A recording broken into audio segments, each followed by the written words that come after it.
انہیں کسی زمانے میں پرندے انسانوں سے زیادہ عقل مند ہوا کرتے تھے۔ انہیں کسی بادشاہ کی ضرورت نہیں تھی اور نہ ہی وزیروں کی جو بادشاہ کو مشورہ دیتے، نہ ہی انہیں پرندوں کے کسی ایسے جرگے کی ضرورت تھی جو مل بیٹھ کر ان کے لیے قانون بناتے۔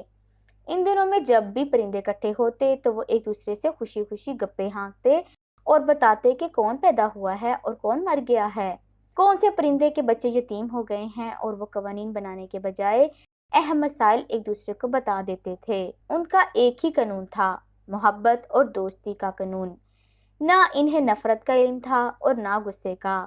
لیکن پھر ایک مکار ان کے علاقے میں داخل ہو گیا۔ اس نے ارد گرد جائزہ لیا، پرندوں کی خوشیوں کا دشمن تھا۔ اس نے مور سے کہا، تم اپنے آپ کو عام سا پرندہ کیوں سمجھتے ہو، حالانکہ تم باقی سب پرندوں سے زیادہ خوبصورت ہو۔ مور اس کی لچھے دار باتوں میں آ گیا اور بڑے فخر سے خود کو تالاب کے پانی میں دیکھنے لگا۔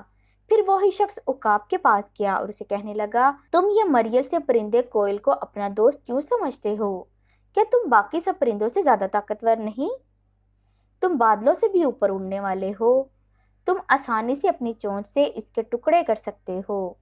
عقاب اس کی باتوں میں آ گیا، وہ اڑ گیا اور اپنی چونچ اور پنجوں سے کوئل کا گھونسلہ تہس نہس کرایا۔ اسی طرح آہستہ آہستہ وہ مکار پرندوں کے بیچ دشمنی کے بیج بونے میں کامیاب ہو گیا۔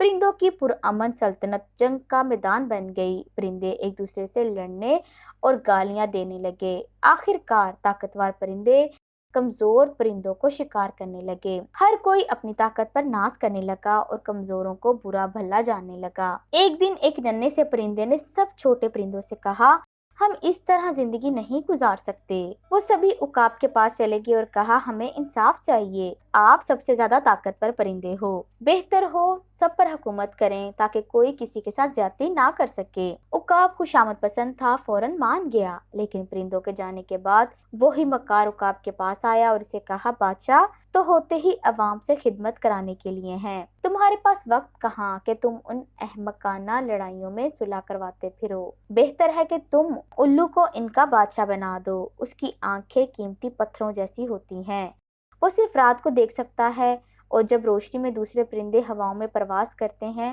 تو وہ کچھ نہیں دیکھ سکتا، اس لیے وہ کسی کے معاملے میں دخل نہیں دے گا اور ہر کوئی وہی کرے گا جو اس کا دل چاہے گا۔ عقاب کو یہ ترکیب بہت اچھی لگی، اس نے الو کو پرندوں کا بادشاہ بنا دیا۔ الو دن کو سویا رہتا اور رات کو جاگتا۔ جب باقی پرندے مزے سے اپنے گھونسلوں میں سوئے ہوئے ہوتے، تب بھی تو آج تک وہ پرانے امن والے دن پرندوں کی سلطنت میں نہیں لوٹے اور وہ آپس میں لڑتے رہتے ہیں۔ اگر آپ کو یہ ویڈیو پسند آئی ہے تو ہمارے چینل برائٹ سائڈ اردو کو لائک کریں، سبسکرائب کریں اور شیئر کریں اپنے دوستوں کے ساتھ، تاکہ نئی آنے والی ویڈیوز کی نوٹیفیکیشن آپ کو بر وقت ملتے رہیں۔ ملتے ہیں نئی ویڈیو کے ساتھ، تب تک کے لیے اللہ حافظ۔